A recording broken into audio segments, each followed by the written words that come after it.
सबका साथ सबका विकास, सबको जोड़ करके चलने से कैसे परिणाम आते हैं, हमने करके दिखाया। नमस्कार, स्वागत है आपका सुदर्शन न्यूज में और मैं हूं आपके साथ आयुष और आप देख रहे हैं हमारी खास पेशकश वंदे मातरम।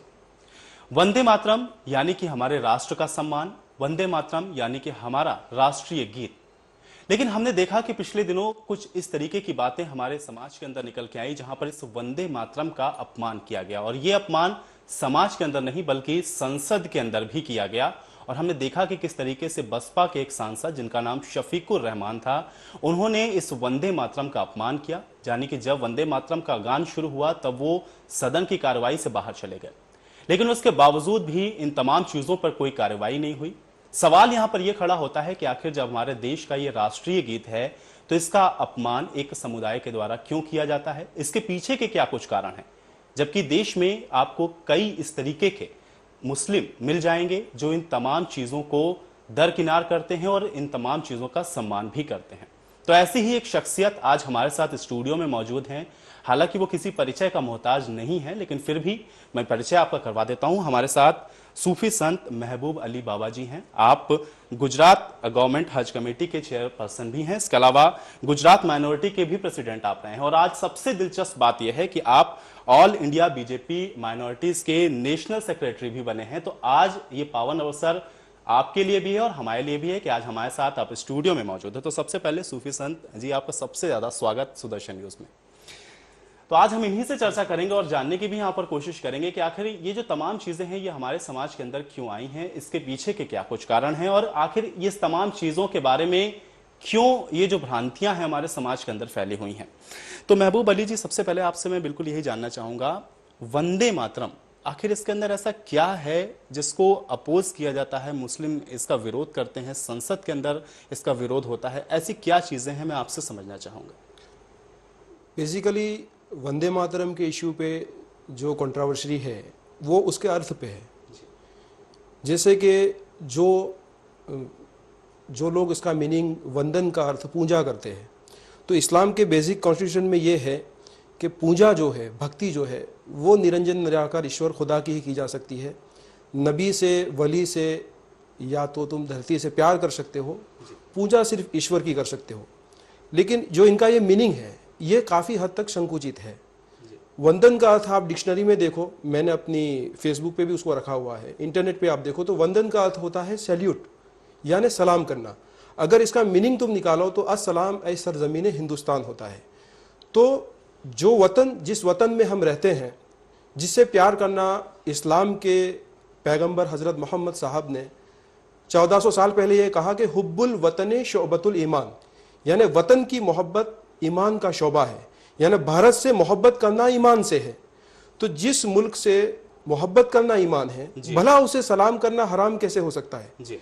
तो ये एक संकुचित मान्यता है और मैं समझता हूं कि अगर इस संकुचित मान्यता से समाज को ऊपर जाना चाहिए। बिल्कुल। और कहने की बात है कि हम सलाम एक दूसरे को इसलिए करते हैं कि हम एक दूसरे की सलामती की कामना करते हैं कि भगवान तुझे सलामत रखे, खुदा तुझे सलामत रखे। मैं ये कहता हूं कि इसी भारत की मिट्टी से हम बने हैं। बिल्कुल। पंच महाभूत जो है, हमारे 5 अनासिर जो है, आग, पानी, मिट्टी, इसी से हम बने हैं और इसी में हमें मिलना है जी। तो इस वतन से मोहब्बत करना ईमान है जी। अगर वतन सलामत रहा, भारत सलामत रहा तो हम सलामत रहेंगे, वरना एक दूसरे की सलामती की कामना का क्या मतलब है। बिल्कुल बिल्कुल। तो ये अर्थ के अंदर मैं मानता हूं कि इस अर्थ में वंदे मातरम को कहना कभी भी नाजायज नहीं हो सकता, बल्कि किसी भी मजहब में, इस्लाम को छोड़ो, किसी भी मजहब में अपने वतन को, अपनी माँ को सलाम करना कभी भी नाजायज नहीं। तो महबूब अली जी, क्या ये समझा जाए कि कुरान की गलत व्याख्या करी गई है, लोगों के अंदर उसको सही से बताया नहीं गया, या कुछ तत्व हमारे समाज के अंदर ऐसे हैं जो इन तमाम चीजों को ब्रेन वॉश कर देते हैं, उसके बाद लोग इनको कट्टरपंथी विचारधारा के रूप में देख करके इन तमाम चीजों को अपोज करते हैं। देखो, कुछ कट्टरपंथी जो ऑर्थोडॉक्स विचारधारा वाले लोग हैं, उन्होंने सिर्फ किसी एक एस्पेक्ट में ऐसा नहीं किया है। बहुत सारे ऐसे बिंदु है जिन्होंने उन्होंने गलत मान्यताएं रखी है, जैसे कि टेररिज्म के बारे में, सुसाइड बॉम्बिंग के बारे में। मोहम्मद पैगंबर सल्लल्लाहु अलैहि वसल्लम ने क्लियर कट ये कहा कि दहशतगर्द हम में से नहीं है, जो आतंकवादी है वो मुसलमान नहीं है। तो भला जब आतंकवादी मुसलमान ही नहीं है तो फिर अगर वो आतंकवाद या दहशतगर्दी करता है, ऐसा काम करता है, तो वो इस्लाम धर्म की व्याख्या से, उसकी बॉर्डर से बाहर हो जाता है। फिर अगर वो टर्बन पहन ले, चाहे जब्बा पहन ले, चाहे बड़ी दाढ़ी रख ले, तो उसे मुसलमान नहीं कहा जा सकता। जब तुम तुम्हारे इस्लाम धर्म के स्थापक मोहम्मद पैगंबर साहब की आज्ञा का ही उल्लंघन करते हो तो फिर तुम मुसलमान कैसे हो सकते हो? मोहम्मद पैगंबर साहब ने क्लियर कट कहा कि युद्ध के मैदान में भी कोई स्त्री, कोई बच्चा या कोई वृद्ध व्यक्ति आता है तो उसकी हत्या करना मना है युद्ध के मैदान में। जब ये सुसाइड बॉम्बिंग होता है या टेररिस्ट अटैक होते हैं, हजारों बेकसूर लोग मारे जाते हैं, निर्दोष लोग मारे जाते हैं, बच्चे बूढ़े हर किस्म के, हर मजहब के लोग मारे जाते हैं, तो ये इस्लाम में कभी भी अलाउड नहीं है।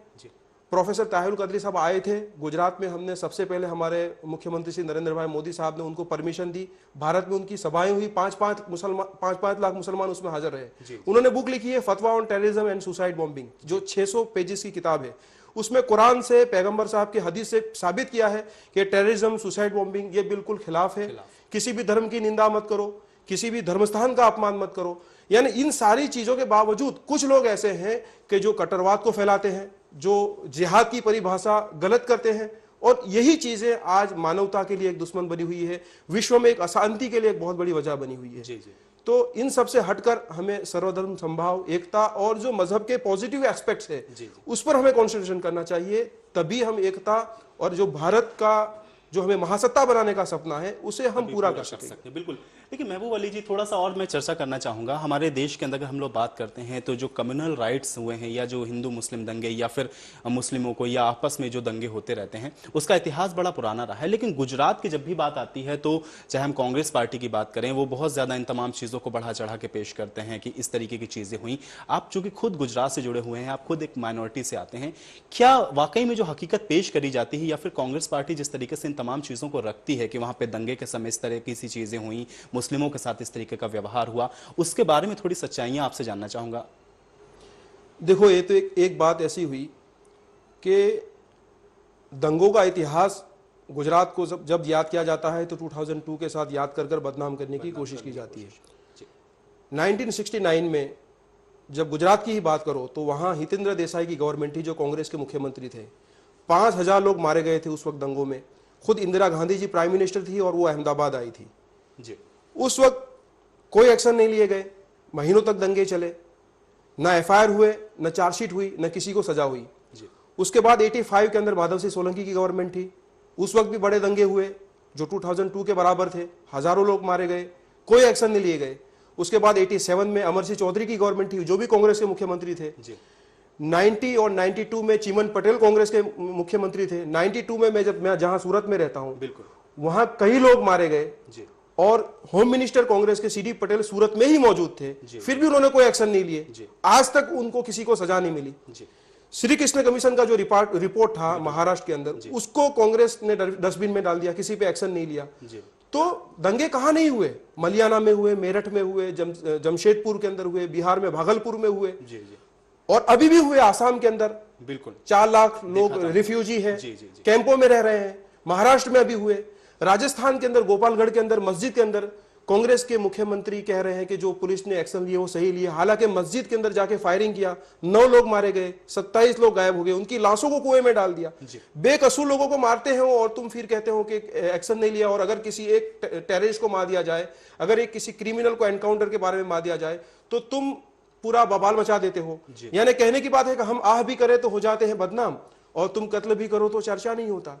यानी कांग्रेस की बात यह है। अब इससे बरखिलाफ तुम देखो कि 2002 में जब राइट्स हुए, हमारे नरेंद्र भाई उस वक्त मानते हैं हम कि बिल्कुल नए थे, उसके पहले वो काउंसिलर भी नहीं थे जी जी जी। तो फिर भी उसके बावजूद वो उन्होंने जो एक्शन लिए, जो सराउंडिंग स्टेट्स है, महाराष्ट्र है, राजस्थान है, मध्य, उनसे उन्होंने पुलिस फोर्स की मदद मांगी। जैसे ही मिलिट्री आई फौरन डिप्लॉय कर दिया। वरना पास्ट में ये होता था, तुम दूसरे स्टेट्स की स्टोरी देखो कि मिलिट्री आती थी, फिर कई दिनों के बाद उसका डिप्लॉयमेंट होता था। फौरन डिप्लॉयमेंट कर दिया। गुजरात का इतिहास रहा है कांग्रेस की हुकूमत में कि जब दंगे होते थे तो महीनों तक चलते थे, 2 महीने 4 महीने तक चलते थे, जबकि नरेंद्र भाई ने सिर्फ 3 दिन 4 दिन में उसे कंट्रोल कर लिया। और आज उसके बाद जब पूरे एडमिनिस्ट्रेशन में उनका कंट्रोल है तो तुम देखो कि 11 साल से दंगा फसाद नहीं है गुजरात में, कम्युनल राइट्स नहीं है। मुझे हिंदुस्तान का कोई एक ऐसा स्टेट बता दो जो 11 साल से कर्फ्यू लेस हो। आज हिंदू मुस्लिम की वो सद्भावना गुजरात में है कि किसी भी मुस्लिम बस्ती में रात को 2 बजे कोई हिंदू लड़की जा सकती है तन्हा, और किसी भी हिंदू बस्ती में कोई मुस्लिम लड़की तन्हा जा सकती है। सद्भावना है, प्यार है, मोहब्बत है, और जो विकास हुआ है, जो सुशासन हुआ है। फॉर एग्जाम्पल आपके दिल्ली की बात कर रहा हूं कि दिल्ली में गवर्नमेंट जॉब में मुस्लिम सिर्फ 3% है, जी। पश्चिम बंगाल में 24 मुस्लिम पॉपुलेशन है, सिर्फ 2% गवर्नमेंट जॉब में है। जी। आप महाराष्ट्र में देखो तो 4% है, बिहार में 7% है। इन सब स्टेट्स के मुताबिक गुजरात में मुसलमानों का पॉपुलेशन परसेंटेज वाइज कम है, 9% है। फिर भी यहां सबसे ज्यादा परसेंटेज वाइज 9% मुसलमान गवर्नमेंट जॉब में है, according to central government data. बिल्कुल। और सच्चर कमेटी ये कहती थी कि पुलिस डिपार्टमेंट में मुसलमानों का डिप्लॉयमेंट होना चाहिए। हिंदुस्तान में सबसे ज्यादा परसेंटेज वाइज मुसलमान यानी 10.6% मुसलमान पुलिस डिपार्टमेंट में है। और ये भी डाटा सेंट्रल गवर्नमेंट, ये सेंट्रल गवर्नमेंट का डेटा है। और इनके तो इतने स्टेट्स हैं कि जो डेटा भी पूरा पहुंचाते नहीं है। जी। जो वडाप्रधान मनमोहन सिंह ने 15 पॉइंट डेवलपमेंट प्रोग्राम जो बनाया माइनॉरिटीज के वेलफेयर के लिए, उसमें गुजरात को गुड ग्रेड मिला। 18 स्टेट्स को जो पुअर ग्रेड मिला है वो कांग्रेस की स्टेट्स हैं। कहने की बात यह है कि तुम विकास नहीं कर रहे हो, तुम एजुकेशन में काम नहीं कर रहे हो। लिटरेसी रेट मुसलमानों का ऑल ओवर इंडिया में ओनली 59% है, गुजरात में 73.5% है।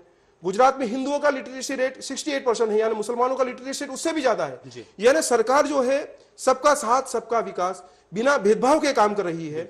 और आज एग्रीकल्चर में तो गुजरात अभी टॉप पे पहुंचा है 11% ग्रोथ रेट के साथ। पहले तो ये समझता था कि भाई औद्योगिक क्षेत्र में सबसे आगे है, लेकिन अभी एग्रीकल्चर में हर जगह पे गुजरात आगे है। जो हमारा जीडीपी ग्रोथ रेट है वो भी देश के रेट से 3.2 टाइम्स मोर है।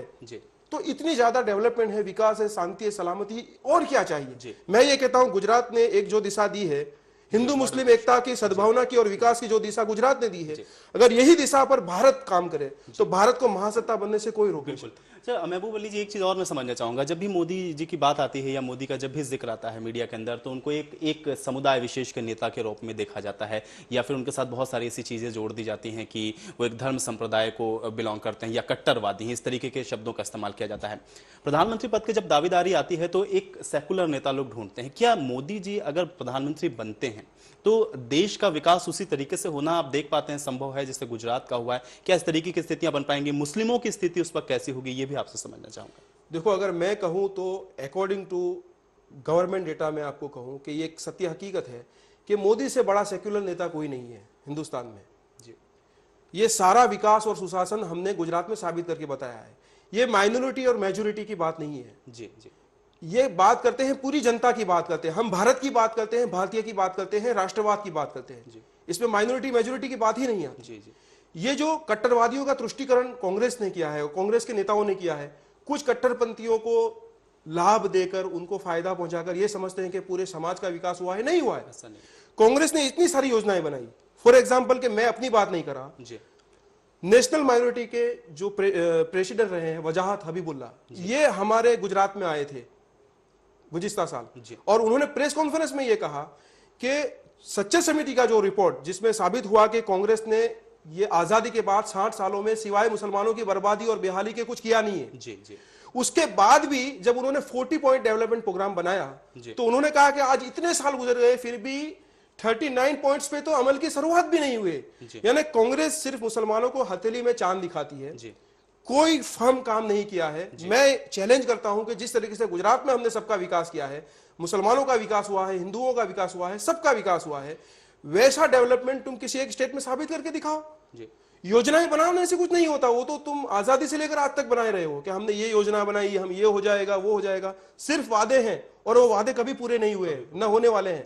जबकि हमने करके दिखाया है, और हमने जो करके दिखाया है इसकी गवाही आपकी नेशनल गवर्नमेंट के डेटा देते हैं, हम नहीं देते। जी, तो ये सारी चीजें साबित करती है कि ये जो गुजरात में नरेंद्र भाई जो जिस उद्देश्य के साथ, जो लक्ष्य के साथ चल रहे हैं, वही लक्ष्य भारत को महासत्ता बना सकता है, वही हमें सुपर पावर बना सकता है, और वही एक सही और सत्य दिशा है। बिल्कुल। चलिए महबूब अली जी, समय हमारे पास बहुत कम है, लेकिन चलते चलते बिल्कुल अगर हमारे दर्शकों को आप कोई संदेश देना चाहते हैं या आप उनसे कुछ कहना चाहते हैं तो हम चाहेंगे कि आप बिल्कुल कहें। बस मैं यही कहूंगा कि आज तो ये मेरा सौभाग्य रहा कि आज ही मेरी अपॉइंटमेंट हुई, और सबसे बात तो मैं आपकी सुदर्शन टीवी को भी मैं अभिनंदन देना चाहता हूं। और मेरे लिए सौभाग्य है कि मालिक ने मेरे लिए सोच के रखा था कि मैं खुद एक राष्ट्रवाद से और देश प्रेम से जुड़ी हुई गतिविधियों में ज्यादा दिलचस्पी रखता हूं, तो मेरी शुरुआत भी एक ऐसी चैनल से हुई है जो राष्ट्रवाद और देश प्रेम को लेकर चलती है। तो मैं सभी दर्शक मित्रों से यही संदेश दूंगा कि हम सब भारतीय है, हम सब मानव है, और मानव धर्म ही सबसे बड़ा है। जैसे कि कुरान में कहा है चैप्टर 5 में कि तुमने अगर किसी बेकसूर इंसान की हत्या की तो तुमने मानवता की हत्या की, और तुमने अगर किसी निर्दोष को बचाया तो मानवता को बचाया। मानवता ही सबसे बड़ा धर्म है। हम सब भूल जाएं कि किस जाति, धर्म, पंथ, संप्रदाय और प्रदेश को भूलकर हम सब भारतीय बनकर एक और नेक बनकर उसके विकास के लिए आगे बढ़े तो जरूर हमारा भारत महासत्ता बनकर रहेगा। और जो आज हमको चाइना से या अदर कंट्रीज से जो खतरा है वो बिल्कुल नहीं रहेगा। और मुझे उम्मीद रखता हूं, मुझे पूरी विश्वास है कि विश्व गुरु बनाने का जो हमारा सपना है वो इसी दिशा से जरूर साकार होगा। चलिए, सूफी संत महबूब अली जी, आप हमारे स्टूडियो में आए, हमारे दर्शकों के साथ अपने तमाम विचारों को शेयर किया, इसके लिए आपका बहुत बहुत धन्यवाद। तो ये थे सूफी संत महबूब अली बाबा जी, जिन्होंने तमाम चीज़ों के बारे में आज यहाँ पर जिक्र किया, माइनॉरिटीज़ के बारे में या फिर मुस्लिमों के अंदर जो भ्रांतियाँ हैं उनको किस तरीके से दूर किया जाए, इन तमाम चीज़ों के ऊपर प्रकाश डाला। तो हम उम्मीद करते हैं कि जो संदेश महबूब अली बाबा जी ने आपको दिया है उसको अगर आप समझेंगे तो आप भी वंदे मातरम का जो सम्मान है उसको करेंगे और अपने राष्ट्र को प्रगति के मार्ग पर अग्रसर कर सकेंगे। सबका साथ, सबका विकास, सबको जोड़ करके चलने से कैसे परिणाम आते हैं हमने करके दिखाया।